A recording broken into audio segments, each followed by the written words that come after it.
everybody. I'm Will. And I'm Kristin. And this is So I'm Watching Downton Abbey, Season 2, Episode 2. Thomas is back from war. And everyone still hates him.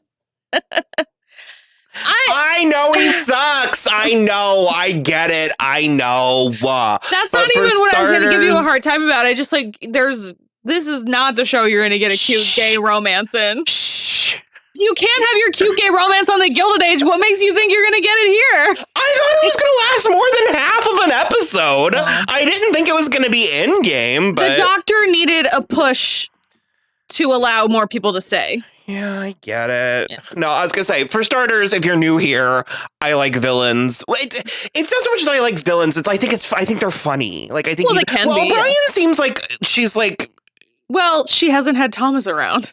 Oh, so it's just him. It's just the two of them. Maybe I can fix him. No.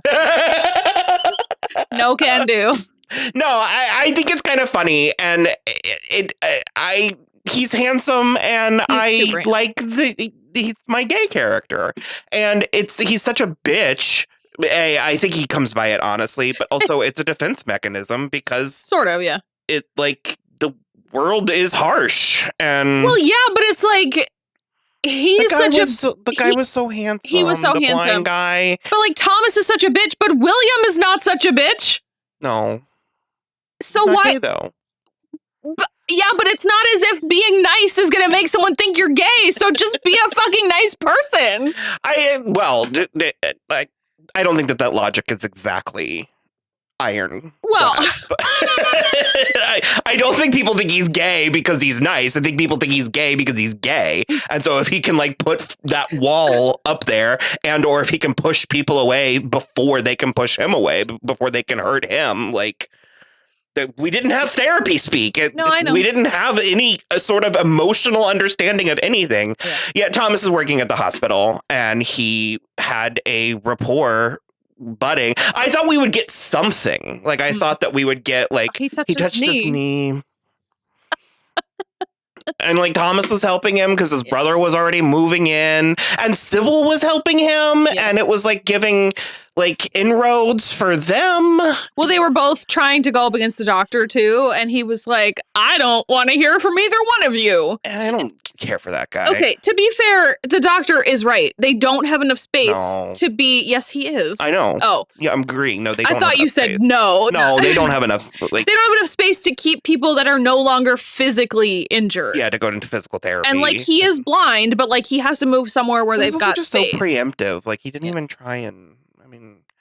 I also kind of want to walk back some of my cavalierness about war. In the previous episode, I would have been shot for cowardice. That's for true. Patmore. No, I'm thinking too much today. I'm thinking too much here and now, and I'm not going to fucking die for this jackass. So that's kind of the mentality that I'm approaching this with. World War I was a different beast, like a far different. It's like, I get why these men want to be going and fighting for their country against fascism. Mm-hmm. I understand that. I still don't want to go to war here. Yeah. Like it's no. I don't ever want to go to war. Going to war sounds terrible. I personally don't think we should have war. I think everyone should just be cool. I don't get it. Be cool, guy. I don't get it. What's that? Yeah. So that was Thomas's story. Where do we can go to Lady Edith. It was actually kind of interesting. Mm-hmm. She's such a Lady Edith. So she can drive, and so she gets a job. She can drive. She was driving that tractor. She was driving that farmer. I think she was stripping the gears off that tractor. She gets a job working at one of the farms because they don't have any men because they're sending all of them to die in war. And so she like pulled a tree. And if they don't die in war, they're going to come back and have PTSD. Because is it Mr. Lang? Yeah. He's like the new, well, to finish with Edith. She was like making eyes and legs and lips and everything at the farmer in front of his wife. I don't really know. Like, well, then he kissed her. Yeah. And the wife saw and then sent a note that was like, keep your grubby hands away from my farm, bitch. I mean, pretty much. But she acted kind of surprised by the whole thing. And so it's like, She was there. It was night. It was fully nighttime, and she was still there. And I was like, Edith, go home. It's like, so not only are you plain, but you're also simple. Like, you're also daft. Yeah. So then she was let go. Well, I mean, fine. I was just like, they weren't paying her. She was just like offering her help. And so it was like, even worse. Yeah. She was fired from her volunteer work during wartime. It was pretty bad. What was wrong with Carson? He just like... Because they said it wasn't a heart attack. He was just overwhelmed. Basically, they have 0 footmen because William is gone. He is training. Well, he's not like actually officially gone yet, but he left the house to go do his military training. So Thomas is gone and because he's not coming back to the house, and William is gone, and Bates is gone. So it's literally Carson and now Lang who has shell shock.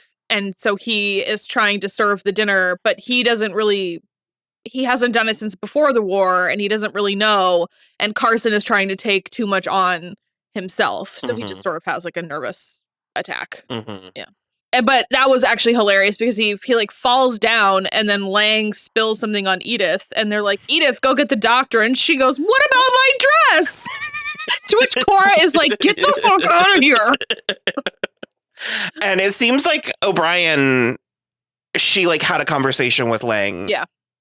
She had a brother who came back from the war with shell shock, and then they sent him back to war, and he died. Yeah. And so, but it was like oddly nurturing or like oddly reassuring. She like, that's the thing about her is like, Thomas is like evil as a snake.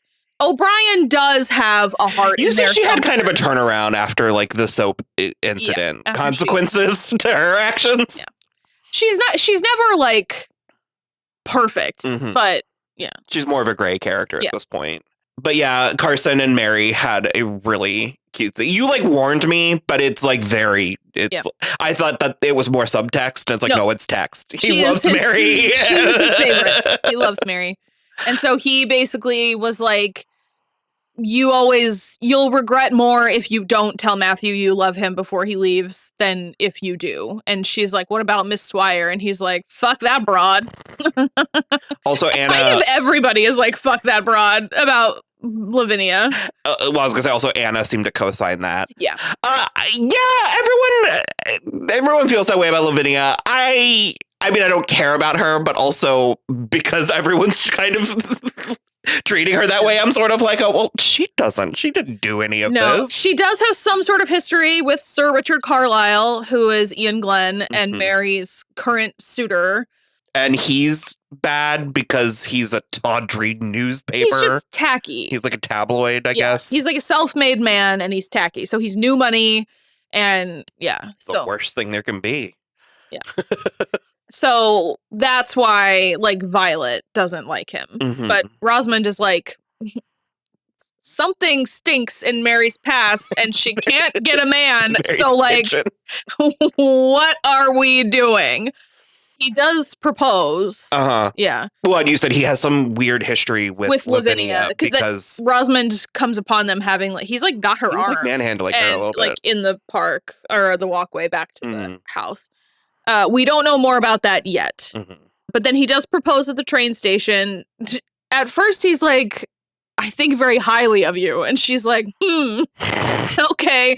But then he just is like, I think we'd make a good team. And she's like, well, that's better. And then he just like kind of keeps going. And like, I think we do really well together. And like, we're really suited and like this and that. And she goes, well, it's getting better. Yeah, with your help, with our powers combined. Mary's pragmatic. I like Mary. Yeah. I mean, I liked her pretty much immediately, but that stayed. Yeah. I like that she's bold, blunt. So she's mulling it over, I suppose. Methinks we'll see him again. Oh, yeah. He's around for a little while. Okay. Yeah. Poor Miss Patmore.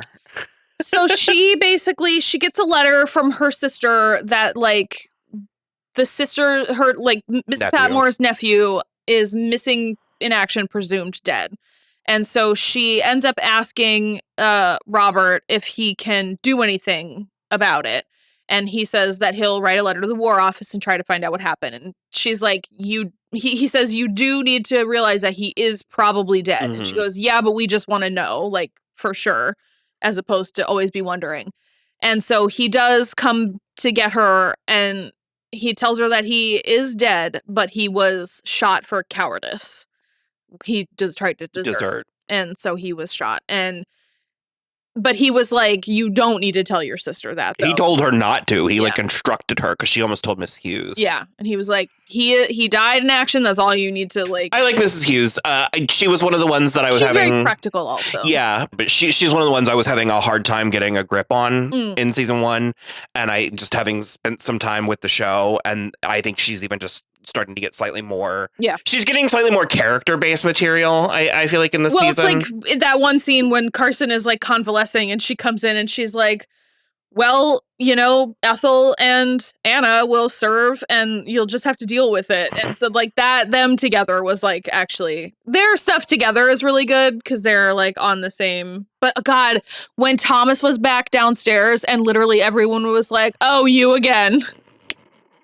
And O'Brien was like, Carson, we have a visitor. And he goes, like, didn't even look at him, was like, I saw him. Such a prick. It's so funny, though. Mostly, God bless him, mostly is courting Anna. Well, he's trying to. He's attempting to court Anna. She's not receptive to it because she has a child on the moon. And she's too busy worrying about that. Also, Mr. Bates is her child on the moon. I didn't care for that metaphor. Like, why is he a child in her metaphor? Like, it worked. Like, it made me understand what she meant, but also, like, yikers. So I think she was very clear without being mean. She was like, She was kind of clear the whole way, because again, poor guy. Yeah. Because he gives her a book. He like wants her to read this book, and she tries to get everyone involved in it. Let's have a book club. And he's like, oh, I kind of thought maybe you and I would just talk about it. And so then, like, presumably several days later, he like approaches her, and she's like, I haven't read your damn book. Yeah. Like, but I do like coming from Anna, that's pretty strong. I do like that she's like, this is such a compliment, but like, I'm flattered. There's no one else for me. Which is something that posh people say before they say no. Ay. Did Matthew do anything? He was in this episode. Didn't really do anything. He's back and he's like, you know, Lavinia's around, but he's going back a day early. Well, he's doing like a tour with a general to try to get like recruitment numbers up. But he's going back a day early and Lavinia's mad at him. And Mary does not end up telling him that she still loves him. So, yeah, not too much. Daisy, yeah, she talks to Mrs. Patmore after. Turns out beggars can be choosers. So William is just like, my best gal. He and asks like, her for a picture, and she's like, I don't have any. And it's like, he goes, go get one taken. Picture. So she tells God forbid your hair looks pretty one day in your life. She won't do her hair. It's going to be in that greasy bun forever. So she tells Mrs. Patmore, she's like, he thinks I'm his girlfriend, and like, that's not by my account.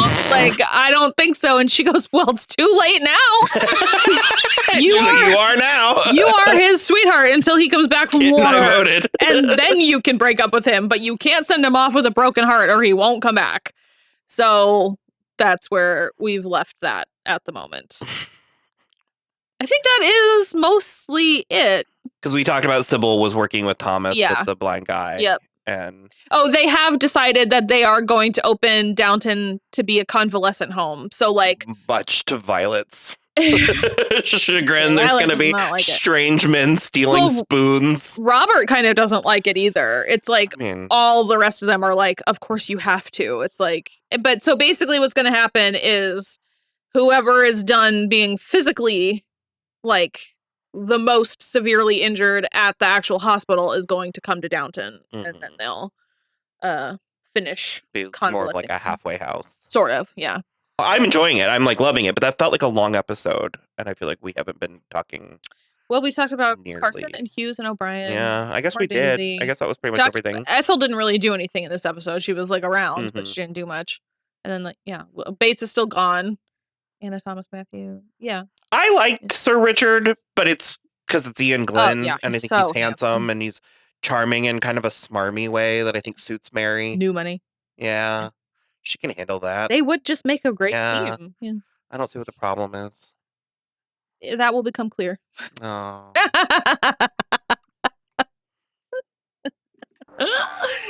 So, okay. Well, that was episode 2. That was our conversation. Our thoughts. Bye.